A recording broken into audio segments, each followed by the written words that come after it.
Hello hello hello. कैसे हो आप लोग? आई होप आप लोग मस्त होंगे, स्वस्थ होंगे, पढ़ाई कर रहे होंगे। तो आइए आज देखते हैं हम एसिड बेस एंड साल्ट का, यानी आप बोल सकते हो अम्ल क्षार तथा लवण के बारे में उसका पार्ट 2 देखते हैं। क्या होता है बाबू उसका पीएच पैमाना, उसके बारे में बात करेंगे। क्या होता है दैनिक जीवन में पीएच का यूज, इसके बारे में बात करेंगे। विरंजक चूड़ कैसे बनता है, इसके बारे में बात करेंगे। उस विरंजक चूड़ का गुणधर्म क्या होता है, बेकिंग सोडा कैसे बनता है, पीओपी कैसे बनता है, इन सभी चीज़ों के बारे में आज हम इस लेक्चर में बात करेंगे। और क्या कर लेंगे, इस लेक्चर को हम या इस चैप्टर को आप क्या कर लोगे, खत्म कर लोगे। ये चैप्टर आपके एग्जाम के दृष्टिकोण से बहुत इंपॉर्टेंट होता है। लगभग इस चैप्टर से आप बोल सकते हो 12 से 15 नंबर आता है, यानी आप बोल सकते हो केमिस्ट्री का 50% इसी चैप्टर से आ जाता है। क्या मिला, ऑब्जेक्टिव और थ्योरेटिकल मिला के, ऑब्जेक्टिव और थ्योरी मिला के क्या आ जाता है, लगभग 50% सिलेबस क्या करता है केमिस्ट्री का, ये chapter acid base and salt cover करता है। तो आप क्या करें, ये बहुत ही आसानी से इस चैप्टर को पढ़िए, रिवाइज कीजिए और बार बार याद करने की कोशिश करिए, लिख लिख के याद करने की कोशिश कीजिए। ये चैप्टर आपकी एग्जाम के दृष्टिकोण से बहुत ही इंपॉर्टेंट है। जैसे आप बोल सकते हो कि इस चैप्टर में लगभग 50% केमिस्ट्री का लगभग 50% क्या करता है, acid base and salt cover करता है। कितना, लगभग 50%। तो आइए देखते हैं क्या होता है पीएच पैमाना। पीएच पैमाना के बाद पे बात करते हैं। तो पीएच पैमाना क्या होता है बाबू, तो अम्लों एवं क्षारकों के विलयनों में हाइड्रोजन की सांद्रता को मापने की क्या है बाबू, ये एक विधि होती है, एक विधि बनाई गई है। उसको आप क्या कहते हो, पीएच पैमाना कहते हो। क्या कहते हो, पीएच पैमाना। इसको किसने बनाया था बाबू, सोरेनसन ने। किसने बनाया था, सोरेनसन ने बनाया था। इस पैमाना को क्या कहते हो, पीएच पैमाना कहते हो, जिसमें पी का अर्थ क्या होता है, पी एक का अर्थ होता है बाबू शक्ति। पी सूचक है, क्या है, पी सूचक है, जिसका अर्थ क्या होता है, शक्ति होता है। तथा एच का अर्थ क्या होता है बाबू, हाइड्रोजन का सांद्रता। क्या होता है, हाइड्रोजन का सांद्रता होता है। एच का अर्थ क्या होता है, हाइड्रोजन का सांद्रता। तथा पी का अर्थ क्या होता है, सूचक यानी शक्ति होता है। पीएच का क्या होते हैं, दैनिक जीवन में क्या करते हैं बाबू, उपयोग करते हैं या महत्व को देखते हैं। ये एग्जाम के दृष्टिकोण से आपके लिए बहुत ही इंपॉर्टेंट होता है। एग्जाम में कई बार पूछा गया है कि पीएच का दैनिक जीवन में उपयोग क्या होता है, तो आप पीएच का दैनिक जीवन में उपयोग बता सकते हैं। जैसे पौधे और पीएच क्या होता है, पौधे और पशु क्या होते हैं, पीएच के प्रति कैसे होते हैं, संवेदनशील होते हैं। कैसे होते हैं, संवेदनशील होते हैं। संवेदनशील का मतलब क्या होता है, तो आप बोल सकते हो जीवित प्राणी क्या होते हैं, एक संकीर्ण पीएच पर ही क्या करते हैं बाबू, कार्य करते हैं। क्या करते हैं, कार्य करते हैं। कैसे, पीएच पे, संकीर्ण पीएच पे, मतलब उनके लिए क्या होता है, एक डिफाइंस होता है। जैसे आप बोल सकते हो हमारा शरीर लगभग 7 से 7.8 पीएच पे कार्य करता है। जलीय विलयन यानी हमारे माउथ का पीएच क्या होता है, लगभग 5 से 5.5 होता है। उसी प्रकार से आप बोल सकते हो अलग अलग जीवों के का कार्य, अलग अलग शरीर के भाग जो भी है उनका कार्य, यानी अंगों का कार्य का अलग अलग पीएच पे कार्य करेंगे। उसी प्रकार से मानव शरीर क्या होता है, देख लो 7 से 7.8 पीएच पर आस पे क्या करता है, कार्य करता है। अगला क्या है, अम्लीय वर्षा का जल। जैसे लगातार बरसात हुई तो क्या हो जाती है, और उसको क्या कहते हैं, अम्लीय वर्षा कहते हैं। और जब उसका वर्षा का जल कहाँ जाने लगता है, आप बोल सकते हो कहाँ जाने लगता है, नदियों में जाने लगता है। तो नदियों के जल का पीएच क्या हो जाता है, धीरे धीरे घट जाता है। नदियों के पीएच का मान क्या होता है, धीरे धीरे घटता है। जिससे क्या होती है, जलीय जीव जो होते हैं उनकी उत्तरदायित्व यानी बोल सकते हो जीवन जीने ना क्या हो जाता है, कठिन हो जाता है। क्या हो जाता है, उत्तरजीविता क्या हो जाती है बाबू, कठिन हो जाती है। अगला क्या है, पाचन तंत्र में पीएच का महत्व या पाचन तंत्र में का पीएच। तो हमारे पाचन तंत्र का पीएच में या बोल सकते हो हमारे आमाशय में क्या स्रावित होता है, HCl स्रावित होता है। क्या स्रावित होता है, HCl अम्ल स्रावित होता है, जो क्या करता है, आमाशय को बिना हानि पहुंचाए। किसको, आमाशय को बिना हानि पहुंचाए क्या करता है, पाचन में मदद करता है। कौन पाचन में मदद करता है, तो HCl। HCl क्या है बाबू, एक निश्चित पीएच पे क्या करता है, कार्य करता है। क्या करता है, जो एक निश्चित पीएच पर, जो एक निश्चित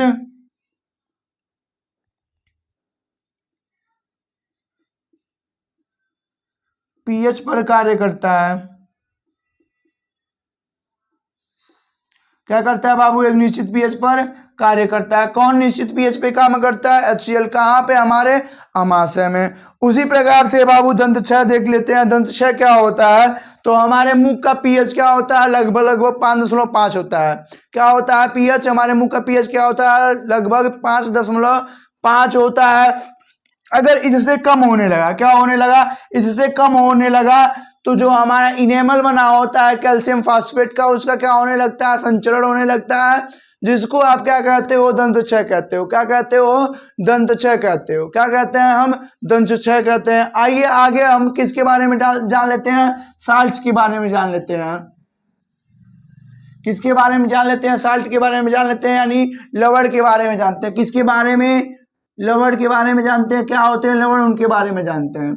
तो पहला आप लवण में देखेंगे लवण होते क्या है बाबू, तो उसके बारे में जानते हैं आप।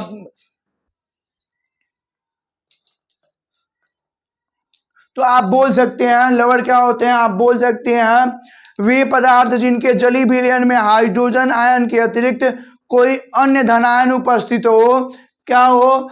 कोई अन्य धनायन उपस्थित हो, या हाइड्रोक्सिल आयन के अपेक्षा क्या हो, कोई अन्य आयन उपस्थित हो, उसको आप क्या कहते हो? तो उसको हम क्या कहते हैं बाबू?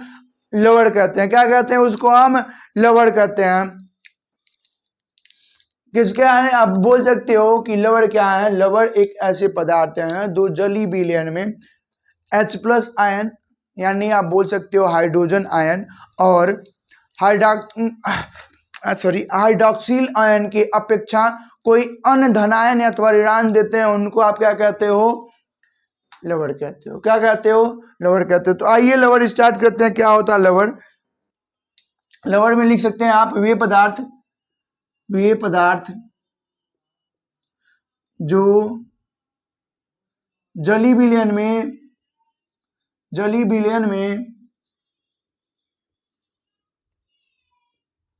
H+ आयन तथा OH- आयन के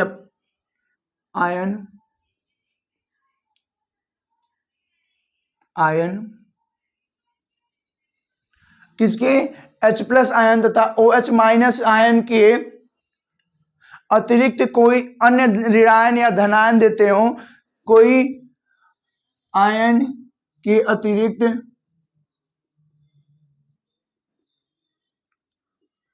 कोई अन्य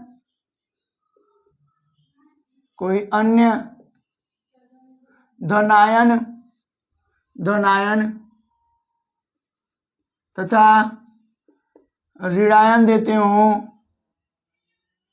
ऋणायन देते हो, उन्हें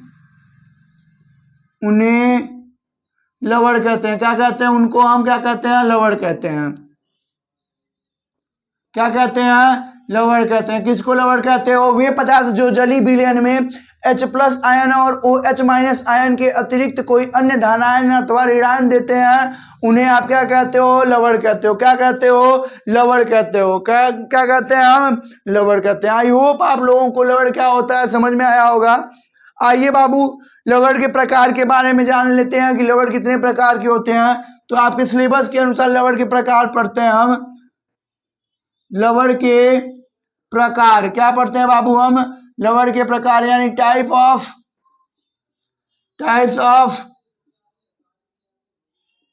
ऑफ सॉल्ट पढ़ते हैं। क्या पढ़ते हैं हम? टाइप ऑफ सॉल्ट के बारे में पढ़ते हैं। क्या होता है टाइप ऑफ सॉल्ट, यानी प्रकार क्या होते हैं लवण के, उसके बारे में पढ़ते हैं। तो लवण के प्रकार में पहला आप आसानी के साथ बोल सकते हो कि नमक क्या होता है या साधारण नमक क्या होता है, उसके बारे में पढ़ते हैं। पहला क्या है बाबू? साधारण नमक। क्या है? साधारण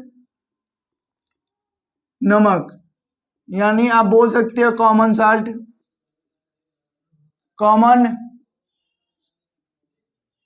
कॉमन साल्ट क्या होता है? साधारण नमक, उसके बारे में देखते हैं हम। साधारण नमक क्या होता है बाबू? तो आप बोल सकते हो हाइड्रोक्लोरिक अम्ल तथा सोडियम हाइड्रोक्साइड के विलयन में अभिक्रिया कराने पर किसके विलयन से? हाइड्रोक्लोरिक अम्ल तथा सोडियम हाइड्रोक्साइड के विलयन की अभिक्रिया से उत्पन्न लवण को आप क्या कहते हो? सोडियम क्लोराइड कहते हो। तो लिखिए, आइए लिखते हैं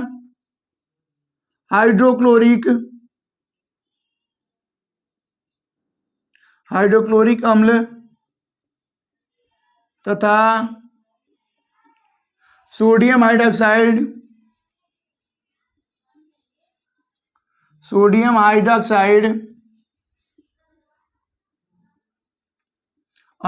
के विलयन की अभिक्रिया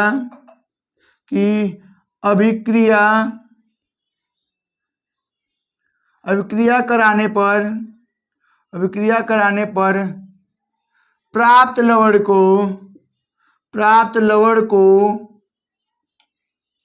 सोडियम क्लोराइड कहते हैं। क्या कहते हैं?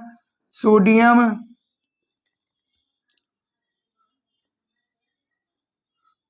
क्लोराइड कहते हैं। क्या कहते हैं? सोडियम क्लोराइड कहते हैं। क्या कहते हैं? सोडियम क्लोराइड कहते हैं। इसका बाबू अणुसूत्र क्या होता है? तो आइए लिख लेते हैं अणुसूत्र क्या होता है? अणुसूत्र होता है NaCl। इसका सोडियम क्लोराइड का क्या होता है? अणुसूत्र क्या होता है? सोडियम क्लोराइड का अणुसूत्र क्या होता है? NaCl। सोडियम क्लोराइड का इसका साधारण नाम क्या होता है?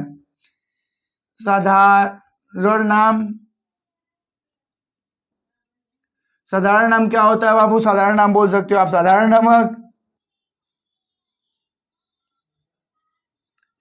नमक क्या बोल सकते हो? साधारण नमक। रासायनिक नाम क्या होता है बाबू? रासायनिक नाम पे देख लेते हैं। रासायनिक नाम क्या होता है?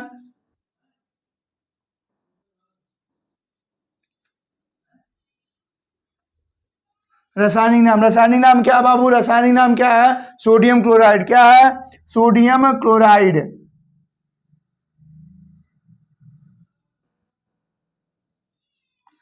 क्या है? Sodium chloride. आई होप आप लोगों को यहां तक समझ में आया होगा। आइए आगे देखते हैं क्या होता है विरंजक चूड़।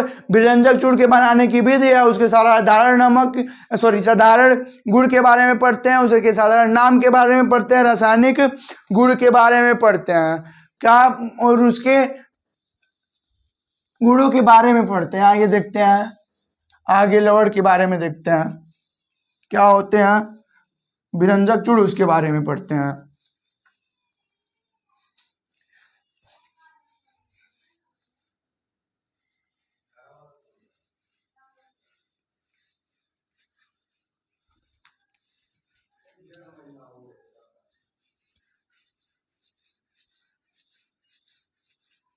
आइए आगे विरंजक चूड़ के बारे में देखते हैं क्या होता है विरंजक चूड़, उसके बारे में, यानी ब्लीचिंग पाउडर क्या होता है उसके बारे में हम पढ़ते हैं। दूसरा क्या है बाबू? Bleaching powder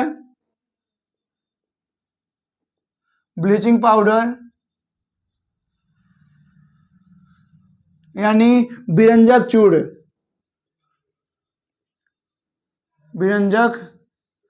चूड़।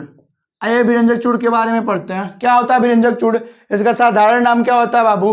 तो साधारण नाम क्या होता है? साधारण नाम आप लिख सकते हैं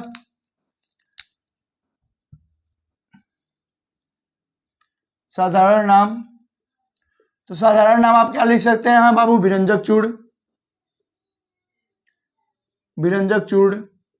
विरंजक चूड़ क्या है? इसका साधारण नाम है। क्या है? साधारण नाम है। रासायनिक नाम क्या लिख सकते हो? तो रासायनिक नाम आप लिख सकते हो कैल्शियम ऑक्सीक्लोराइड।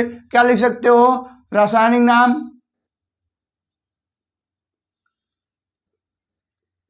Calcium oxychloride.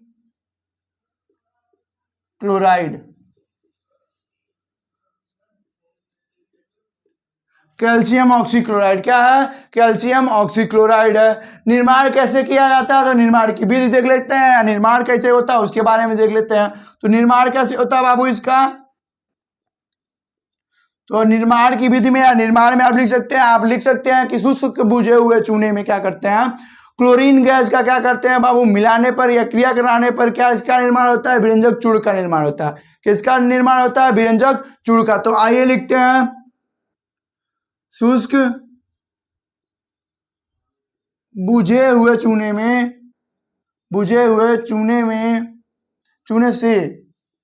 चूने से या चूने में लिख दीजिए डायरेक्ट, चूने में क्लोरीन गैस प्रवाहित करने पर, क्लोरीन गैस प्रवाहित करने पर, गैस प्रवाहित करने पर,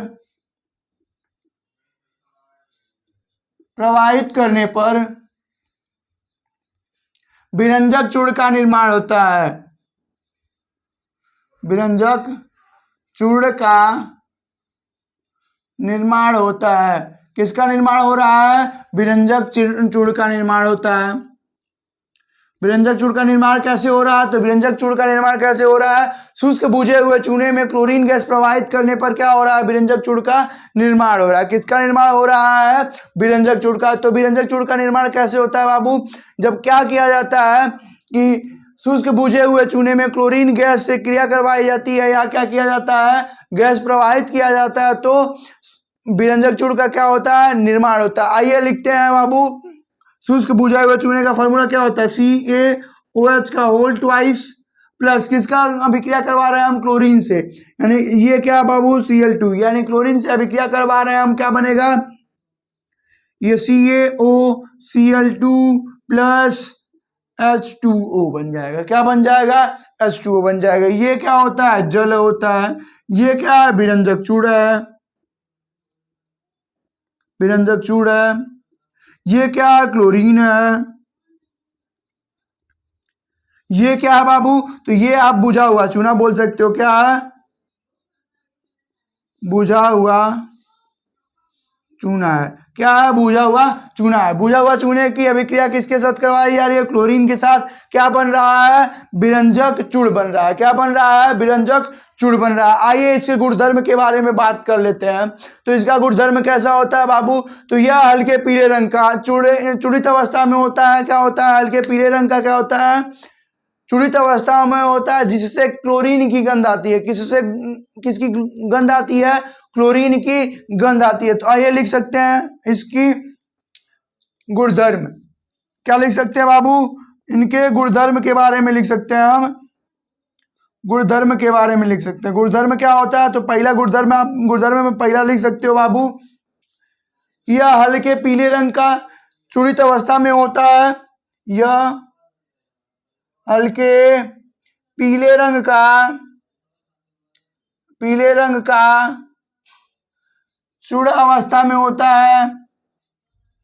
चूड़ अवस्था में होता है तथा चूड़ अवस्था में होता है तथा इससे क्लोरीन की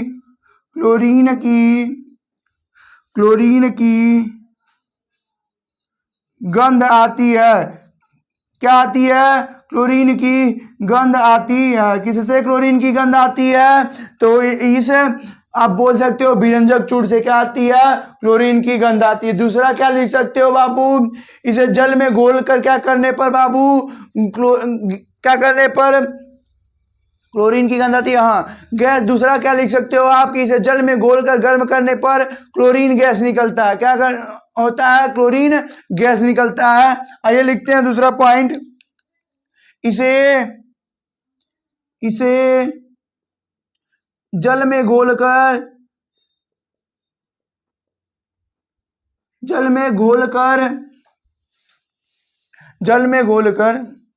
क्या कर रहा है बाबू? किसको जल में घोल रहे हैं? तो आप किसको जल में घोल रहे हैं? किसको जल में घोल रहे हैं बाबू? किसको? विरंजक चूड़ को। किसको? विरंजक चूड़ को। विरंजक चूड़ को इसको जल में घोलने पर, घोलकर मत लिखिए, इसको लिख लीजिए आप कि इसको जल में घोलने पर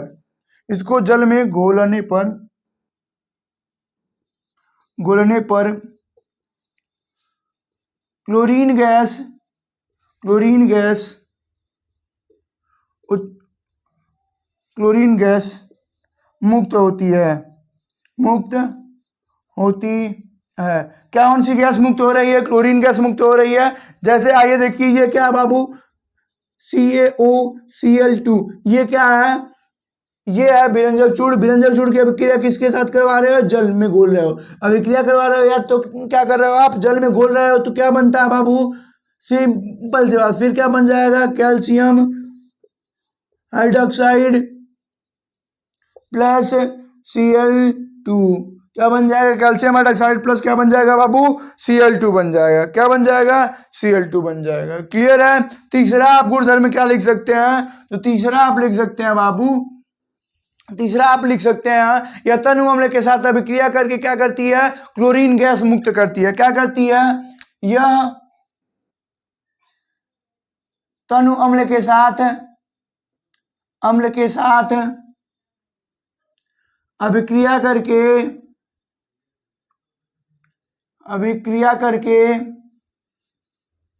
यह तनु अम्ल के साथ अभिक्रिया करके क्लोरीन गैस मुक्त करती है। किसको मुक्त कर रही है? क्लोरीन गैस को मुक्त कर रही है। कौन? आप बोल सकते हैं विरंजक चूर्ण का जब अभिक्रिया होता है क्लोरीन के साथ तो वह क्या करता है?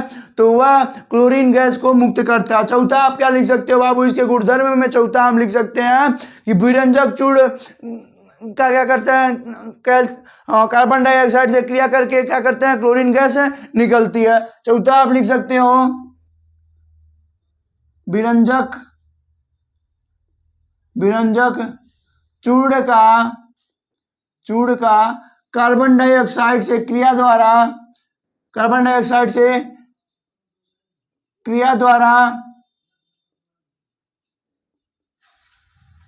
क्लोरीन गैस मुक्त होता है।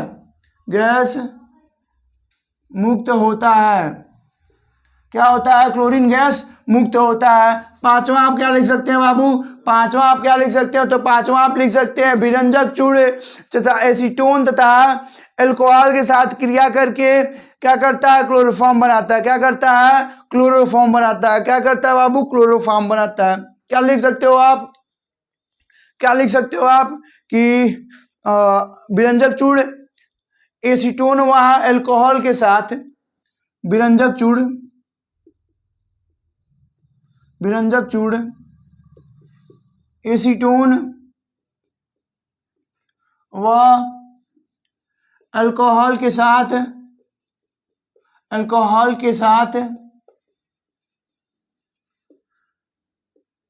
अभिक्रिया करके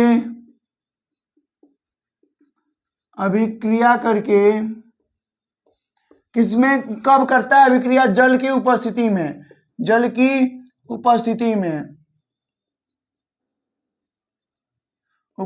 में कब अभिक्रिया करता है? जल की उपस्थिति में। किसके साथ? एसीटोन व अल्कोहल के साथ अभिक्रिया करके क्लोरोफॉर्म का निर्माण करता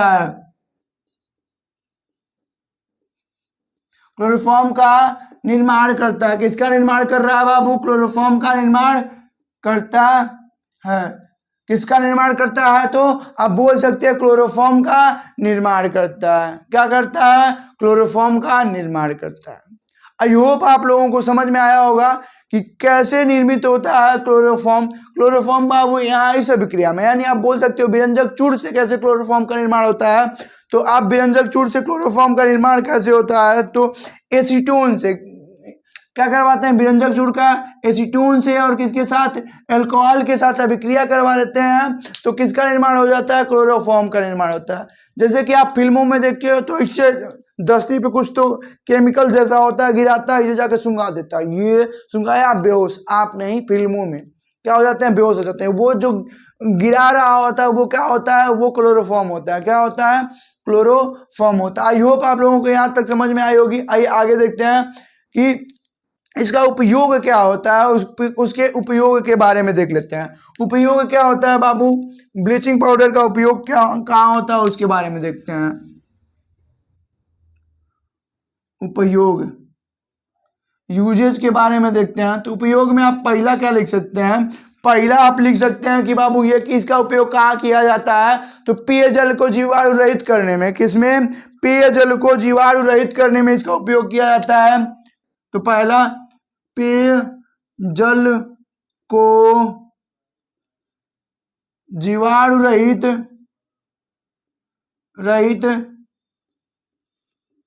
करने में। किसमें करने में? किसमें क्या करने में? पेयजल को जीवाणु रहित करने में। दूसरा आप क्या लिख सकते हो बाबू? दूसरा आप लिख सकते हो सूत, लकड़ी, कपड़ा आदि का लुगदी बनाने में, सूत, लकड़ी, कपड़ा आदि का लुगदी बनाने में। तीसरा आप क्या लिख सकते हो बाबू? तीसरा हम लिख सकते हैं क्लोरोफॉर्म बनाने में, चीनी को सफेद करने में तथा ऑक्सीकारक के रूप में क्या करते हैं हम इसका उपयोग करते हैं। किसका उपयोग करते हो बाबू आप? विरंजक चूर्ण का। तो आप आगे लिख सकते हैं क्लोरोफॉर्म बनाने में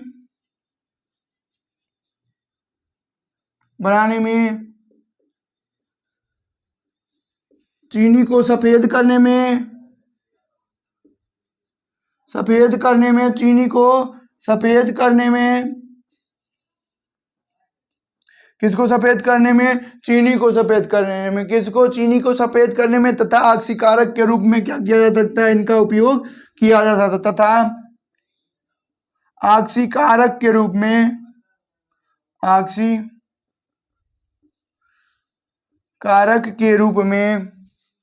ऑक्सीकारक के रूप में। आई होप आप लोगों का इनका उपयोग समझ में आया होगा। उपयोग क्या क्या है बाबू? कि पेयजल को क्या करने में? जीवाणु रहित करने में। क्या करने में? जीवाणु रहित करने में। किसका उपयोग करते हैं हम? तो उसको विरंजक चूर्ण का। सूत, लकड़ी या कपड़े आदि को क्या करने में बाबू? लुगदी बनाने में। तो किसका उपयोग करते हो? विरंजक चूर्ण का। क्लोरोफॉर्म बनाने में, चीनी को सफेद करने में तथा ऑक्सीकारक के रूप में हम किसका उपयोग करते हैं? विरंजक चूर्ण का। आई होप आप लोगों को